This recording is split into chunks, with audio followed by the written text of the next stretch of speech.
Elvar, voru með tökla haldir í þessum leik í 38-39 mínútur einhvern veginn, svo misti þetta frá okkur. Hvernig metur þú svona leik beint eftir? Ég veit það ekki, þú veist, ég næ ekki áttum á því hvað gerðist þannig í lokin. Þú veist, við vorum bara með fullkomið taka á þessum leikum, við fannst alltaf bara vera svo stutt frá því að brjóta það. En svo fóru eitthvað moment þeirra megin og við einhvern veginn hittum ekki neitt í lokin. Tvö stig síðustu 5 minúturnar, var eitthvað sem þeir breyttu eða eitthvað svona sem að gerðist eða? Bara vildi gunni?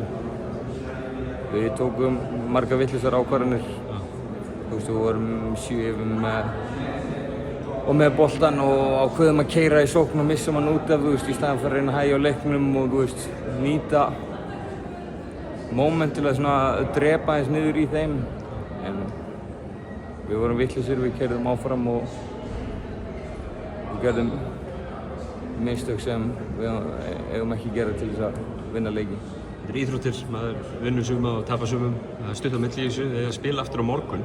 Við þurfum væntanlega bara að virkja gullfiskaminni núna og fara inn í það. Já, það verður ekki auðvelt en það verður að gera það er bara næsti leikur.